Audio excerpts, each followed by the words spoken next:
Welcome to Free Science Fiction Stories. Today's story is Cast Adrift, where a routine mission turns into a catastrophic disaster. One astronaut finds himself stranded in the vast, unforgiving emptiness of space, with no tether, no reliable communication, and rapidly depleting oxygen.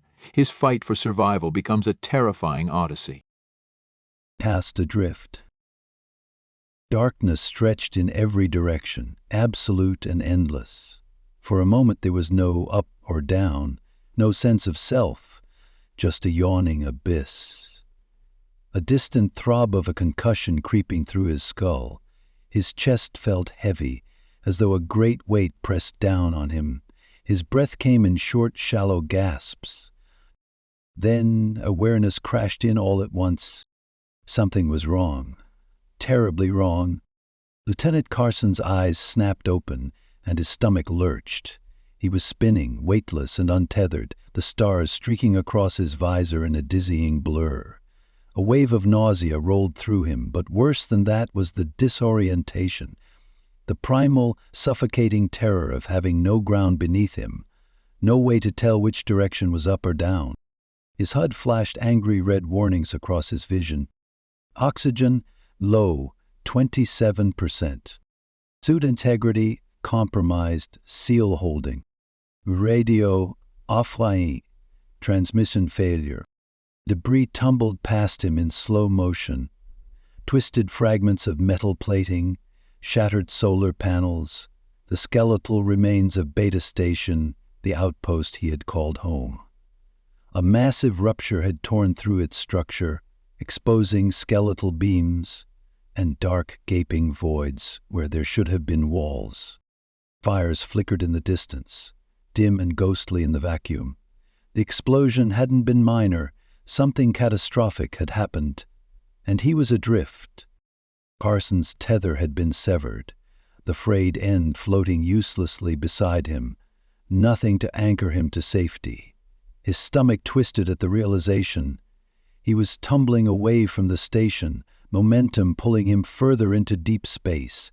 No, no, no! He clenched his fists, forcing himself to breathe, to think.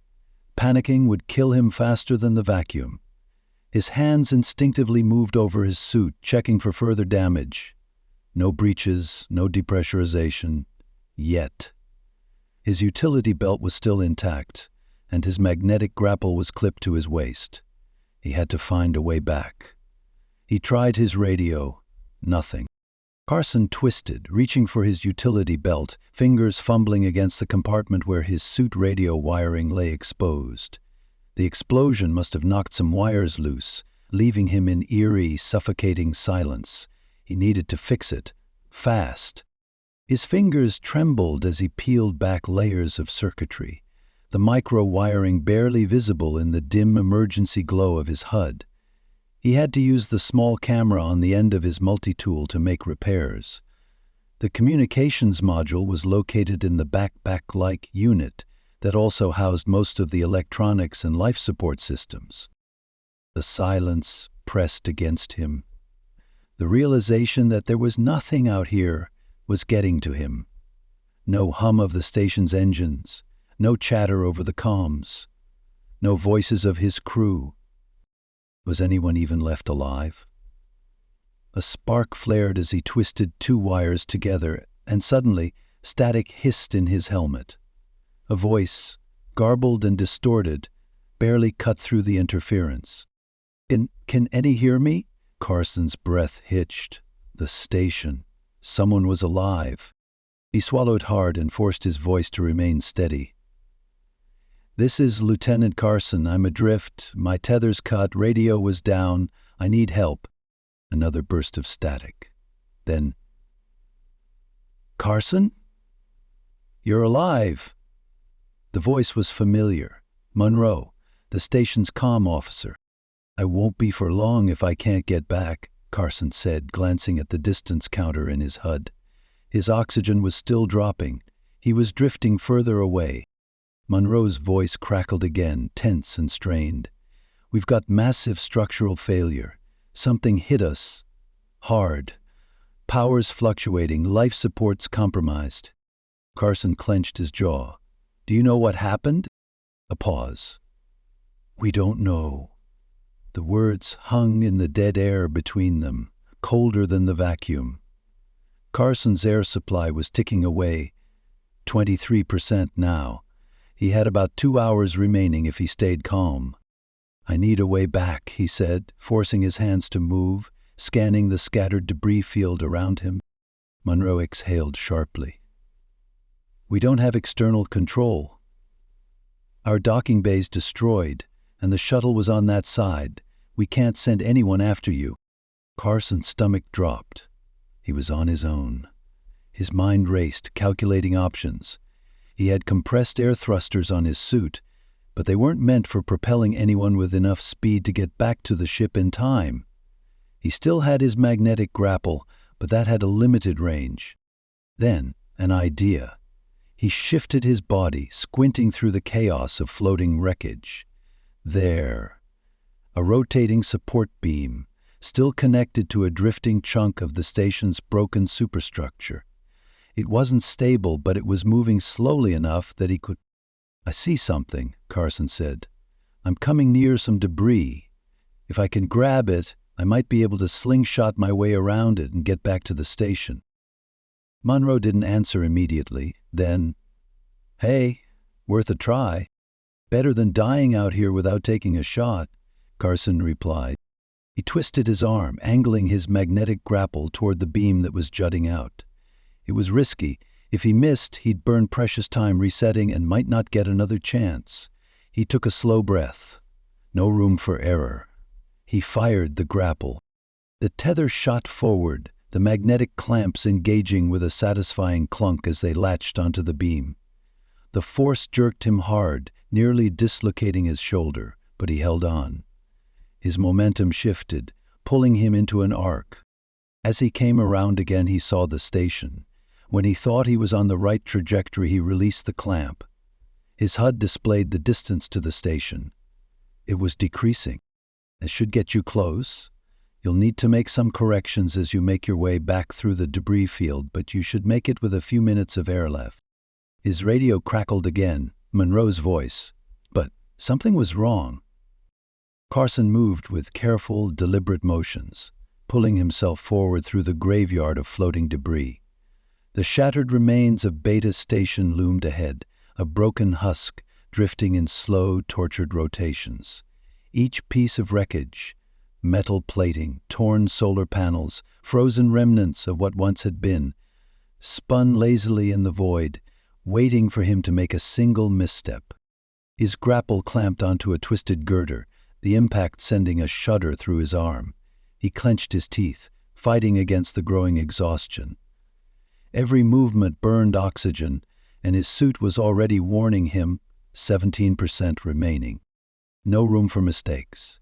He checked his momentum, aligning himself before disengaging the line and pushing off. A slow drift, a careful trajectory.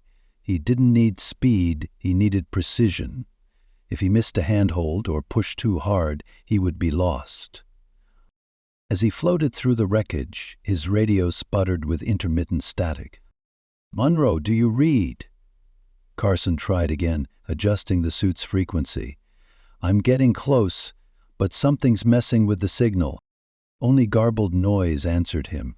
It wasn't just interference from the explosion. The closer he got, the worse it became, as if something was actively drowning the signal. Another debris field spun ahead, fragments of the hull, torn wires, unidentifiable machinery. He activated his boot's stabilizers, slowing his approach as he carefully threaded through. Something caught his eye. A metal panel, half melted, half torn. But it wasn't from the explosion. The damage was different. The edges of the metal weren't just scorched, they were warped. The surface rippled unnaturally. Carson's breath hitched.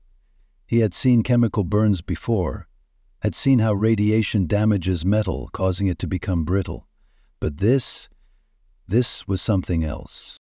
His fingers brushed the twisted panel as he floated past.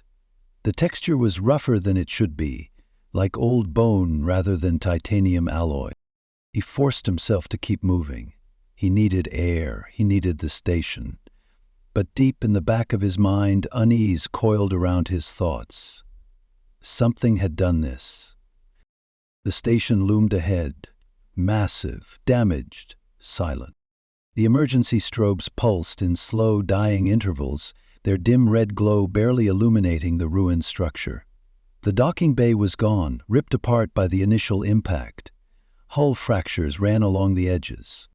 Carson's HUD blared warnings. Oxygen at 12%. He had minutes, not hours. His radio crackled again. This time, it wasn't static. They're inside. Carson's blood ran cold. A voice, distorted, panicked. "Monroe?" His voice came out strained, breathless, the signal warped, breaking apart. No, don't!" A scream tore through the comms. Then, silence. Carson's lungs felt tight, his breath too loud in his helmet. He could see movement inside the station, dark, shifting shapes, moving beyond the cracked observation windows. His gloved hands trembled as he drifted closer, eyes locked onto the faint silhouettes moving just beyond the glass. Then, suddenly, the lights inside the station flickered violently, and everything stopped. Carson's boots clamped onto the outer hull, his grapple securing him to the station as he inched toward the airlock. He could hear his own pulse pounding in his ears. Through the viewport he saw them, the whistlers. At first they moved in silence, tall, elongated, wrong. Their chitinous bodies shimmered in the flickering emergency lights, 3 arms moving in unnatural synchronization. Their heads, angular and smooth, tilted as they observed their surroundings, as if listening to something only they could hear. Their many black eyes reflected the dying light, cold and emotionless. The crew was trapped. Carson watched in mute horror as Monroe and 2 others bolted down a corridor, their magnetic boots clanging against the metal grating. The lead whistler went after them, leaping from wall to wall, cutting off their escape. Monroe raised a weapon, one of the station's few firearms. He fired. The whistler barely staggered. It moved too fast, its needle-like fingers outstretched. A single slash. Monroe collapsed. His body twitched, blood spreading across the walls in slow, floating droplets. The others screamed. Carson clenched his jaw, every instinct screaming at him to look away. But he couldn't. The whistlers didn't rush. They coordinated, moving with absolute control, cornering the survivors, forcing them into choke points. There was no panic in their movements, no animalistic frenzy. They were precise, hunting. One of the remaining crew members begged, falling to his knees before the monster. A whistler crouched before him, tilting its head as if considering his words. Then it pressed its bladed fingers against his skull. A slow, rhythmic whistle filled the air. And then the crew member stopped screaming. Carson's breath shook. There was no one left to let him in. His hands curled into fists. He was so close. But the station was lost. His oxygen was dropping, his lungs ached, and through the viewport, the whistlers turned. They were looking at him now. Carson clung to the station's hull, his gloved fingers against the cold, pitted metal. His breath came in short, rapid bursts, each one louder than the last inside his helmet. His suit's oxygen warning flashed a deep, ominous red, a silent countdown to his death. His mind raced through possibilities. The airlock wouldn't open. There was no one left to let him in. Even if he forced his way inside, what then? He had no weapons, no way to fight them. If they found him, he would end up like the others, a body floating through the station, a smear of blood, floating in zero gravity. Carson's eyes scanned the station's exterior, desperate for something, anything. Then he saw it. The external decompression controls. A red-lit console mounted just meters away, embedded in the outer structure. It was an emergency override, meant to vent the station's atmosphere in case of a catastrophic fire. It would kill everything inside. His grip tightened on the hull. It was a murder switch. If any of the crew were left alive, this would be the end of them. But they were already dead, and if he did nothing, he would be next. Carson pushed off the hull, firing his suit's thrusters in controlled bursts as he maneuvered toward the panel. The station groaned beneath him, its structural wounds exposed to the void. His fingers slammed against the console, cycling through the manual override commands. A warning flashed across his visor. Decompression lock engaged. Manual override required. A prompt appeared. Purge atmosphere. Warning. Irreversible. Carson's breath hitched. He glanced once more through the viewport. Inside, the whistlers moved with chilling grace, their pyramid heads tilting as they inspected their conquered domain. He gripped a nearby handhold, bracing himself. His oxygen alarm screamed in his helmet. With a final, shaking breath, he pressed the command. The entire structure shuddered as the decompression sequence ignited across every sealed corridor, emergency hatches snapping open all at once. From the viewport, Carson watched the chaos unfold. Air erupted from every vent, every breach, a hurricane-force wind ripping through the corridors. Whistlers lurched backward, their three-pronged limbs clawing for stability, but the void was relentless. They howled, silent in the vacuum as they were dragged through the station, their claws raking deep gouges into the walls. Their black carapaces flashed against the emergency strobes, their twisted limbs contorting in frantic desperation. One grasped at a bulkhead, its arms locking in place, holding fast against the storm. For a moment it looked directly at him. Then it lost its grip. Ripped from the station, hurled into space, its body tumbled, spinning, joining the rest of the creatures as they were cast into the black. Carson held on with everything he had, his muscles straining against the force. The station groaned violently, its metal skin bending under the pressure difference. Then, silence. The wind died. The station was empty. Carson drifted toward the gaping airlock, his suit's oxygen dangerously close to depletion.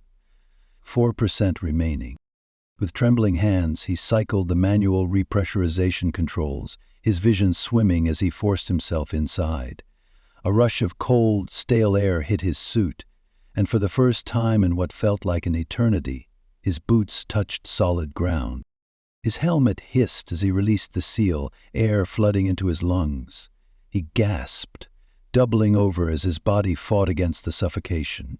He was alive, but the station was a tomb.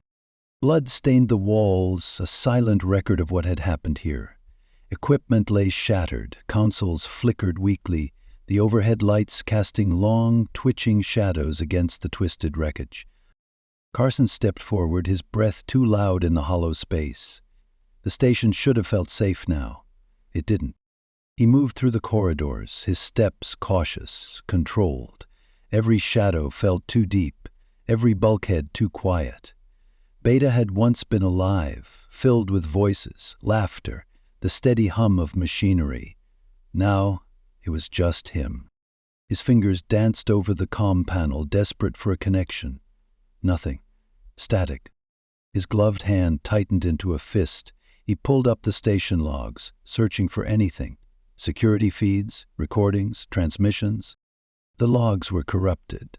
The footage was fragmented, entire sequences missing, but the last few frames remained intact. He watched them unfold. A blurry, grainy feed from the main corridor, the crew working, talking, unaware. Dead. A distortion. A blink. They were there. The whistlers. No breach alarm, no warning. They were already inside. Carson's stomach twisted. They had never boarded.